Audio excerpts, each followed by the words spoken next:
and welcome to My Brain is a Wonderland, Season 2. This is the podcast for neurodivergent women and the people who love them. Today you are here with your host, Emily, that's me, and we are going to be talking about the dreaded task of cleaning.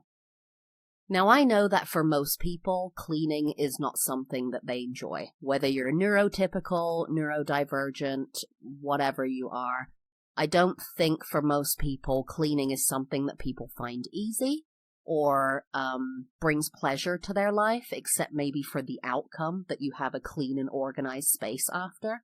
I think there's definitely people who do get joy from it. Maybe if you have OCD, that's a really intense feeling of needing and wanting to have a clean and organized space. And I'm sure there's neurotypical people who like the act of cleaning.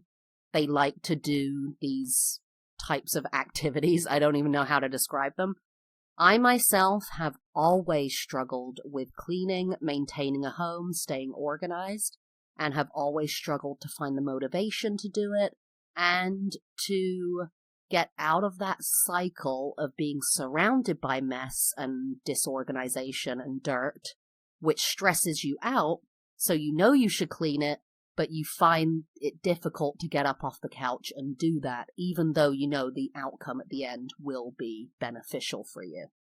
So I'm going to talk a little bit about my experience with this over my life, because it has been an issue over my entire life from childhood. And then I'm going to talk about some tips that I've been using lately as an adult that have actually helped me. I don't want to say enjoy doing dishes, but I do them, I get them done, and it's not a huge, extensive task like it used to be in my mental space. So when I was a kid, I always had issues with cleaning up, tidying up, and I think there are a lot of different reasons why. For sure, I would get distracted. I remember a specific time I had one of those beds, that had a desk underneath and a table that you would push in underneath this kind of lofted bed. And I would throw a bunch of stuff in there, right? Just like newspapers, magazines, old schoolwork, things like that. And one day my mom asked me to clean it. And what ended up happening is, as I'm going through the stuff, I just start reading it, right? I get distracted. So I would start trying to clean up these papers, and I'd end up looking at them. And something that would take 30 minutes would turn into 2-3 hours of me kind of zoned out looking at this stuff. And that didn't lead anywhere productive. It just ended with me surrounded by newspapers and magazines and different pieces of work that weren't put anywhere. I would also often just get bored in a task, so if there wasn't something I could read or engage with, like I was cleaning up pieces of paper, then I would get so bored and get very slow and negate my responsibilities. So one of my only cleaning tasks as a child was to dust. So I'd spray the dust sprayer around and dust the counters and the TV. And I did not enjoy it, but it was the one tolerable thing, I think, because maybe it was quick compared to other things that would have to be cleaned. But I would lose focus, I'd go very slowly, and it would take a lot longer than it needed to take. Another thing that was very common is I would eat food in the living room or in my bedroom or in a certain space, and those plates would end up, behind a couch, just sitting there for days, weeks. It was kind of a running joke in my family that you could always find a plate by the big chair that I would sit in, and it would be right down on the floor beside the chair against the wall, and there was always one there. And I think with that's kind of an out of sight, out of mind thing. So I wouldn't have the motivation to get up and go take it to the kitchen at that time, or to clean it, because I most certainly didn't want to do that. And so I would put it down by the chair and then completely forget about it, forget that it was there. And then it would start building up. I would add plates to it until my mom would grab them and move them to the kitchen and clean them in a very frustrated, angry way. And that was very common going into teenagehood and adulthood. I was traveling when I was around 18, living in a apartment with a bunch of people I didn't know, and I had to share a room. This was in Asia, so there were lots of needs for water bottles because it was so hot. And if you could look at my room, by the end of the few months I was living there, it was covered in empty water bottles. And I think this is a common thing that you see online all the time, is that we leave cups around, we leave bottles half drunk, just sitting around. And I think that is a out of sight, out of mind thing. You put it down, you forget it's there, and then you forget to clean it up. And then it becomes so overwhelming because there's so many bottles that you don't even know where to begin. And maybe it sounds easy, like, oh, just pick them up. The issue with people, particularly with ADHD, is that we lack in dopamine. And dopamine is one of those things that helps motivate you. It's actually something that helps you form habits.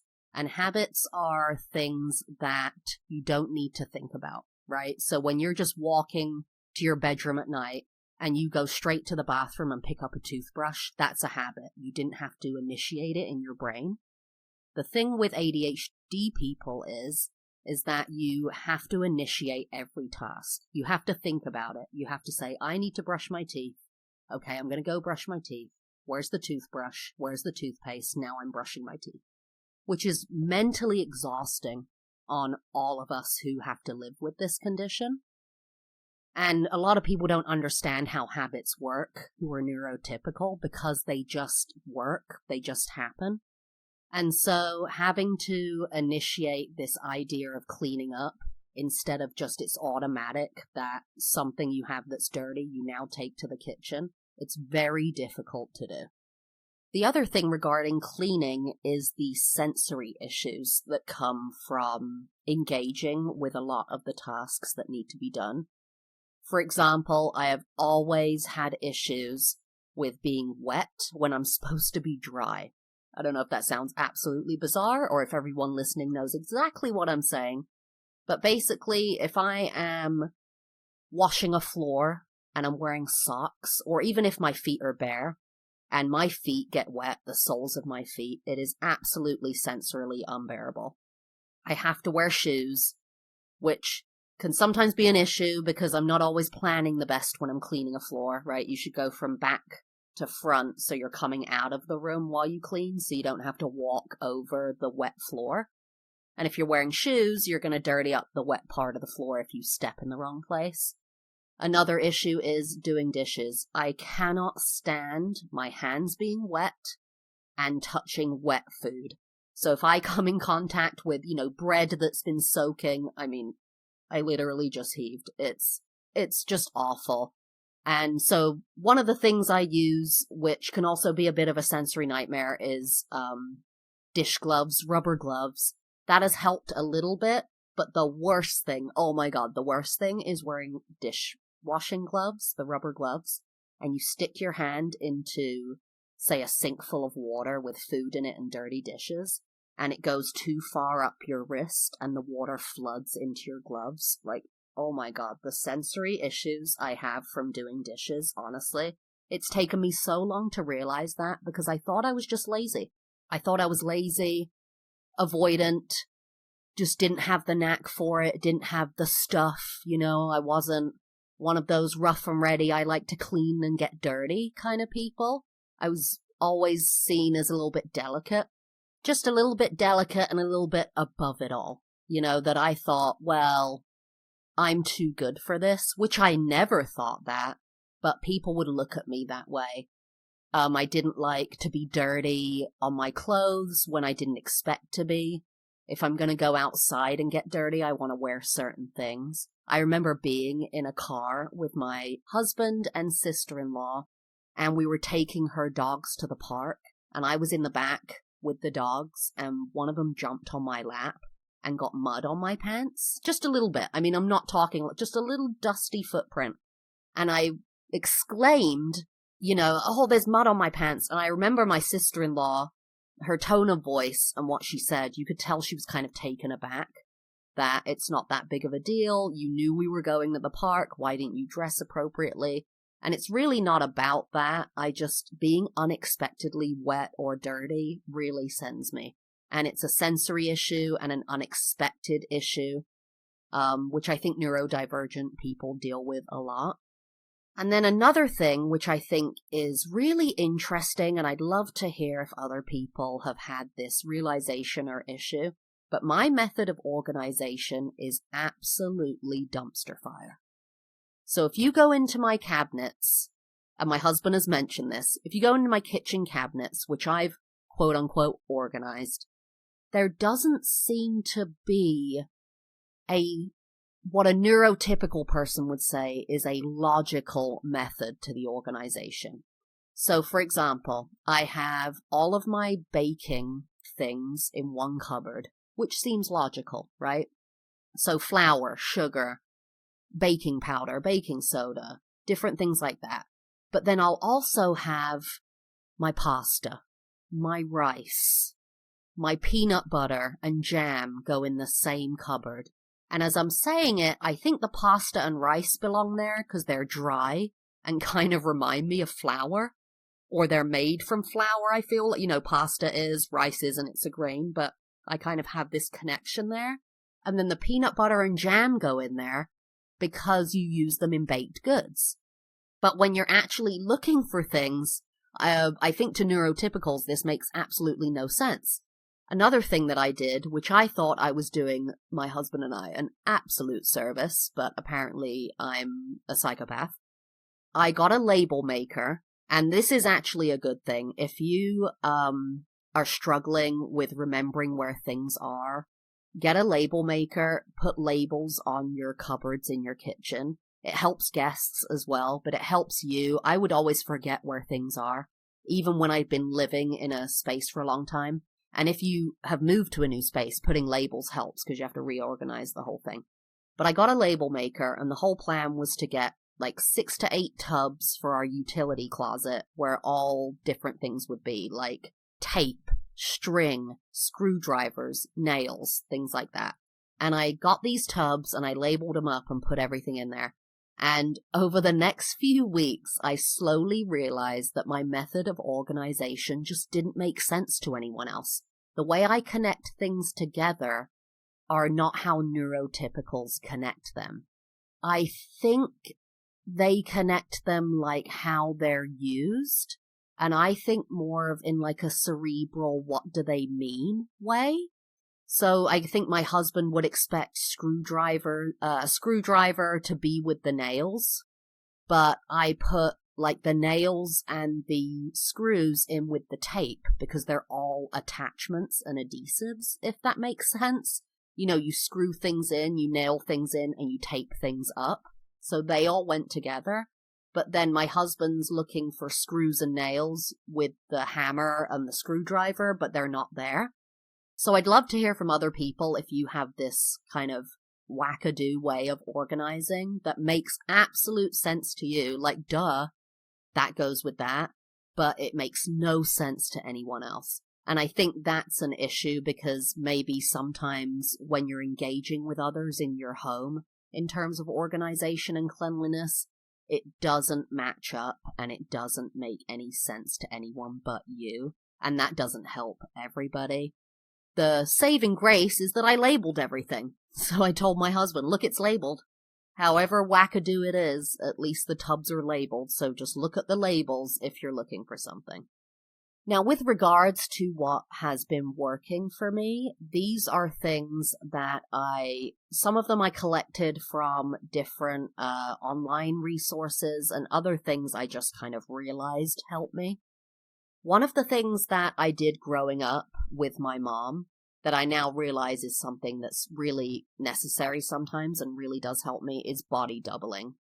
My mom, I think, does have ADHD or is neurodivergent in some way, is undiagnosed. And so we grew up together, just me and my mom in my home. And we would body double all the time. So when I would cook or she would cook, one of us would sit in the kitchen. And the other person didn't ask the other person to sit in the kitchen with them. We just did it naturally and enjoyed that experience.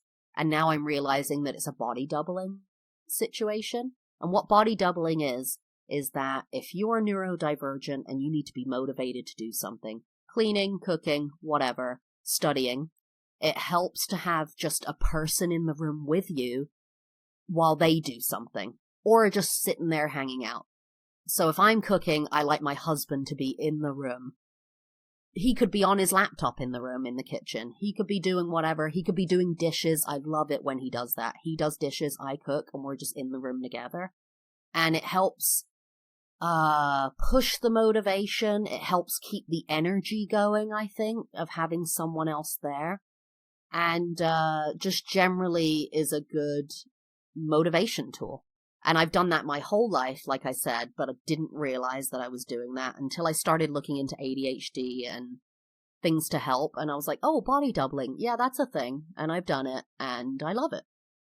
Another thing that does very well for me, and I've read this online also, just anecdotally, but I always try to do something as soon as I get home. So if I get home from work, I'm in my work clothes, I've got my shoes on. Instead of sitting down on the couch, I'll stay up, and I've told myself that day, this is what I'm going to do when I get home. So it's not a surprise. I'm not getting home and going, oh, I have to do this. I'm going, you are going to do this. And I'll get home and I'll do dishes, or I'll work out. I'll do something I know I'm supposed to do. I'll do it right away. And I'm telling you, it is one of the best ways to do it. You're already active. I think one of the things that maybe is beneficial to me is a lot of the times I take the bus home from work. I don't drive. And so I've walked from the bus stop to my home. So I'm in this active energy space. And I'm sure a lot of people listening, especially if you're in the US, you actually drive home from work. And God knows how long that commute is. It could be 10 minutes, could be 90 minutes, right? And I think that might be a little more difficult because you've sat down. And you've sat down in the car, and now you're getting up to go inside, and then you have to stay up. But if you are walking home, or maybe biking home, taking the bus and then walking, I think it's a lot easier to just go into the activity right away and just get it done. And I want to say I use a lot of these in conjunction. So if I'm going to tell you what the next one is, but if I just said, oh, I'm just going to do it when I get home, that's still very difficult. What I'll do in conjunction with that is I'll play usually a podcast. So that's almost like another form of body doubling, right? Is I have a podcast on where people are talking and I feel like there's someone else in the room. They're timed. You can pick a podcast that's 20 minutes. You can pick a podcast that's 90 minutes. And I'll put my favorite on while I'm in the kitchen doing dishes or working out on an elliptical, or I have a treadmill, and I'll put my phone on with a podcast or a TV show or something. And it's like I'm being body doubled. There's also a timing aspect, so I wouldn't go past one podcast, really, unless I was really into it, or unless the podcast was only 10 minutes long or something. But that has really helped me. And there's so many podcasts out there. Hello, I'm here. So if I'm here, trust me, there's thousands out there that you could be listening to. And the last thing that I have found has been really successful for me is using a timer. And that has actually helped with motivation. Is I'm laying on the couch thinking there's literally, 5 pans that are dirty, dishes, 20 dishes, all the cutlery, all of the stuff. And I find it hard to get off the couch and do it. But if I say, here's what I'm going to do. I'm going to set a timer for 10 minutes. And you can play a podcast during that time, or have music, or have a body double in the room, whatever. Keep your shoes on from work, whatever. But you say, I'm going to set the timer for 10 minutes. You could set it for 5 minutes, 2 minutes, right? At the end of those, however many minutes, you're going to stop. So, for example, with doing dishes, you're going to do as many dishes as you can in 2, 5, 10 minutes, however many minutes you choose. And then at the end of that, you're going to stop, and you're either going to be done, or you're going to move to another task. So you might say, I'll do dishes for 5 minutes, I'll vacuum for 5 minutes, and then I'll be done. And I'm telling you, if you do that every day or every other day, just say, I'm going to do cleaning for 5 to 10 minutes, your house will be so much cleaner and more organized. And I think we, as neurodivergent people, generally are into rewards, right? We like to be rewarded, or we like a deadline and things like that. So using a timer is very helpful. And there's an end. When I would start doing dishes in the past, I'd be like, my hands are wrinkly from being in water, I'm touching goo, I'm in hell, this is boring, and how much longer do I have to do this? Well, just do dishes for 5 to 10 minutes. Vacuum for 5 to 10 minutes. I'm telling you, my house is 1,200 square feet-ish, 13 maybe. I could do all the vacuuming in about 10 minutes in the entire house. Then I could Swiffer for 5 to 10 minutes. You know, you'd be surprised how much you can get done, especially if you have the ADHD energy going, if you just put it on a timer. And that has been one of the most successful things I've ever chosen to do in terms of motivating myself. So if you're struggling with this issue, I recommend trying at least one of the things I mentioned, right? Pick a podcast that you love or you think you will love and play it. And do that while you are doing your task. Ask your child, husband, wife, father, mother, aunt, friend, neighbor to sit in the room with you or do the thing they need to do while you're doing the thing. You know, how many times are you in the kitchen doing dishes and someone else has work to do from work or their extracurricular activity and they're doing it in another room? Have them do it in the kitchen with you. Or say to your spouse or your child or whoever you live with, your roommates, can we agree every Tuesday at 6 p.m. we do 10 minutes of cleaning together? And that, I mean, I'm telling you, 2 people doing 10 minutes of cleaning, you'd be surprised how much you would get done. Try the timer, which every cell phone has that. If you are, has a stopwatch, has a timer function, and see how you like that. See if it works for you. And try body doubling. If you're struggling with a lack of people around you, maybe you don't live with roommates, maybe your family isn't close by, you don't have many friends, maybe you don't have a spouse. I don't have any friends, so don't be ashamed about that, trust me. Use the timer. That is so helpful to me when I'm alone, is to use that timer and really motivate me and know there's an end point. I'm not going to be doing dishes for an hour. I'm going to do it for 5 to 10 minutes. And the last thing is, don't forget, if you commit in the morning when you go to work and say, when I get home tonight, as soon as I get home, I'm going to keep my shoes on and I'm going to work out. I'm going to clear the yard. I'm going to do the dishes. I'm going to clean the floor. You can tell I keep mentioning dishes. It's clearly my issue that I've had my entire life. So, but you got to do dishes, right? Dishes accumulate every day because we're humans who eat freaking food, and you can't eat off a paper towel every day. I mean, sometimes I eat off a paper towel if it's a sandwich or something, but you really cannot. And I've tried to do the paper plates thing. That's another thing. Don't feel ashamed about that. If you have an issue with dishes, get some paper plates, man, and throw them away. What I would recommend is you don't get the plates that have a sheen coating on it. You get the paper ones. And, of course, wet food is going to soak through that pretty quickly. But if you have ADHD, you're not going to have issues with eating quickly. Am I right? But what you can do with those plates, if you're worried about the environment, which I am, I really feel issues with getting paper plates. I cannot buy plastic cutlery. I just cannot. Is that if you get the true paper ones and have food on it, you can compost them. So get a composter for your yard and just rip up the paper plates that are dirty and throw them in your composter. And you feel a lot better about what you're doing. So there's my tips for cleaning, for organizing, for getting it together a little bit, feeling like you're not swirling in this madness of disorganization. And remember, if you fall off the wagon, so to speak, and you end up with 20 million dishes on the side of your sink, the tub is really dirty in your bathroom, the floor is dirty, you need to vacuum, this, that, and the other. I recommend start with the timer and just do 5 minutes in the kitchen, and you'll feel better, probably, and it won't feel so overwhelming. When you look around at everything, it can feel a little bit like, well, I gotta do this, I gotta do that, I gotta do this, I gotta do that. Try to just focus on one thing. Do it for 5 to 10 minutes on a timer and see how you feel. Because here's what I've noticed about the timer. You put it on for 5 minutes, and then you get in a groove.